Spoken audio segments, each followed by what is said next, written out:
In the world of Assassin's Creed Shadows, there are a bunch of insane legendary items that you can grab for Yasuke early on that make him ridiculously overpowered. And the best part is you can pick up all these items with Naoe without having to kill anything and before you even start the main storyline. So today we're going to be taking a look at where you can easily grab all of these items, so when you finally get to play as Yasuke, you already have more than a full set of legendary items to deck him out with. So let's stop wasting time and get after it. The first item on the list can be found in Yamashiro, and if you place your map marker in this location just south of the Y, you'll run into an area called the Cliffs of Thought, where you can pick up your first legendary long katana, the Turquoise Zephyr. Once in the area, you'll notice a broken bridge just before an archway, and if you run over to the bridge, you'll notice the legendary chest is in a ravine just below it. From here, you can just jump down and claim your prize.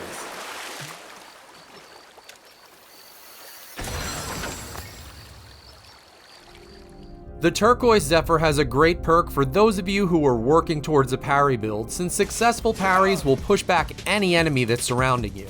This legendary perk is great when you're in the thick of things and surrounded by more than one powerful enemy. Mixed with some other choice parry focused perks, you can put together a build that's practically unstoppable. If you open up your map after picking up the Turquoise Zephyr and place your map marker directly west of the Y in Yamashiro, right on that illustration of high ground, you'll come across Narutaki Falls, where you can uncover the extravagant Kabukimono mask. Once you uncover the scenic Narutaki Falls area, if you follow the game footage, the legendary chest containing the mask can be found in a small alcove that's right behind the main waterfall. This is actually one of my favorite pieces of headgear, because not only is it easily grabbed early on, but its legendary perk falls perfectly in line with that parry style build we were talking about earlier.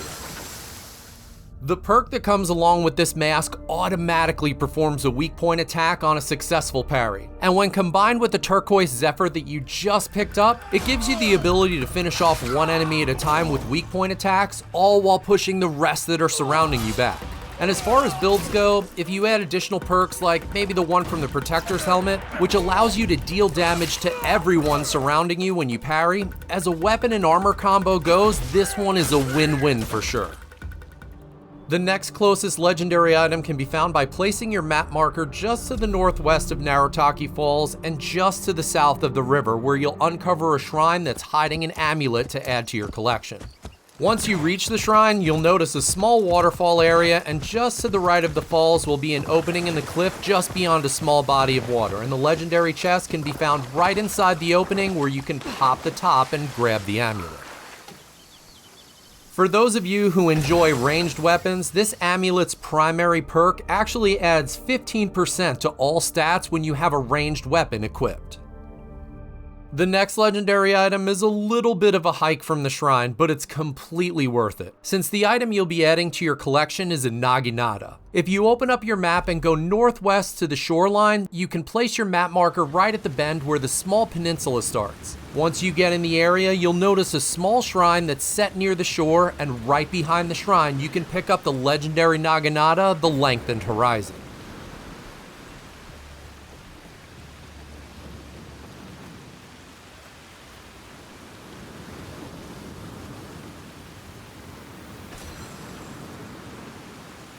Not only does the Naginata provide a far reach in combat, but its legendary perk will instantly charge posture attacks when you press either your light or heavy attack once you hit your intended target. If you're just starting the game and you aren't clear what posture attacks are, they're basically charged attacks that deal more damage, break enemy guards, and trigger special weak point attacks if used on vulnerable enemies. The next legendary item isn't too far off from where you grab the Naginata, and if you place your map marker on this small island, you'll run right into it. Here you'll be picking up the chest piece that goes right along with the mask you picked up, which will complete the set. This item complements not only the mask, but the katana you picked up as well. As you can see from the game footage, once you get into the area, there'll be some boat wreckage with yellow paint on it. Just jump off the boat to the rock ledge in front of you, where you'll find a crack in the wall that leads you directly to the legendary chest.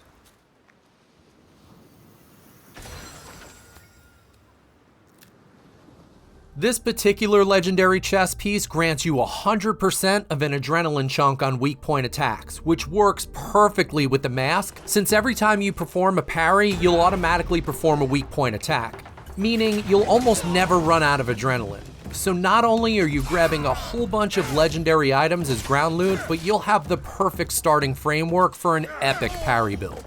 The next legendary item can be found by placing your map marker just southeast of the armor's location right above the tree illustration on the map. After all, who doesn't want a rifle to add to their legendary weapon collection? While it's not a squad automatic weapon, a Teppo can provide you the ability to really reach out and touch enemies when needed.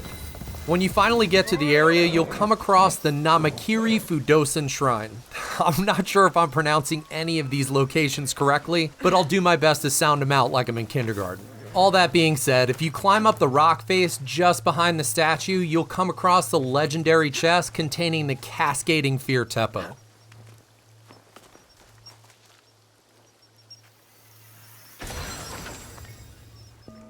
Alright, even though this thing isn't suppressed, you can still take out enemies Bob Lee Swagger style from a rowboat if you want, without alerting any enemies in the area to where the shots are even coming from.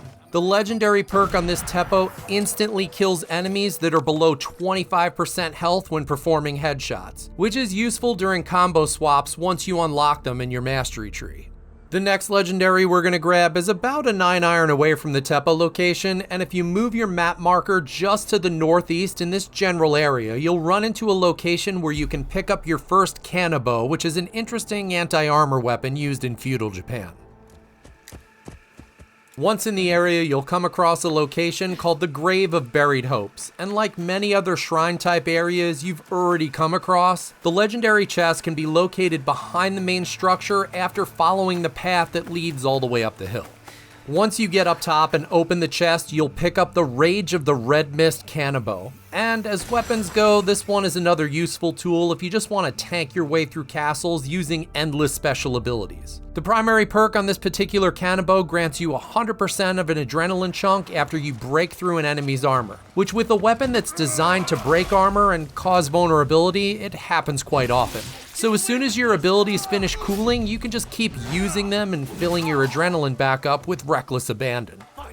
The last weapon in this clockwise loot run is another Kanabo that's a small trek southeast of your current position, and the easiest way is to place your map marker in this general location and then turn on Pathfinder to ride directly to the area. And while it's the last weapon, I included a secret legendary at the end of the video, so stay tuned. Once in the area, you'll be looking for a cemetery that's perched just on the side of a hill, and the legendary chest containing the Venom pillar can be found just behind a set of large rocks to the south.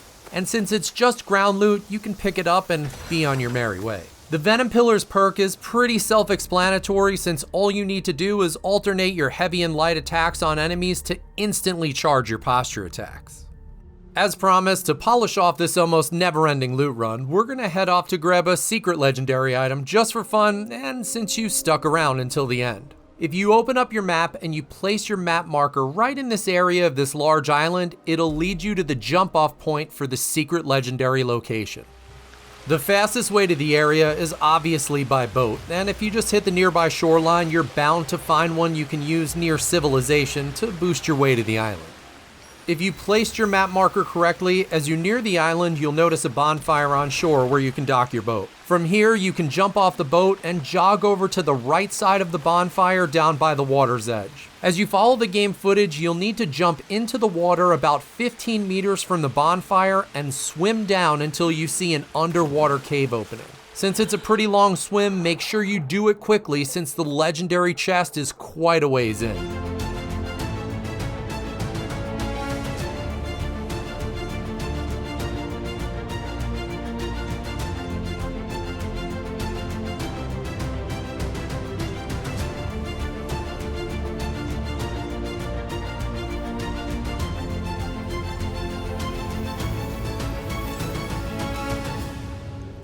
With a ton of legendaries and a secret legendary mount before even starting the main quest line, you should be all set to crush anything in your way. And as always, good hunting.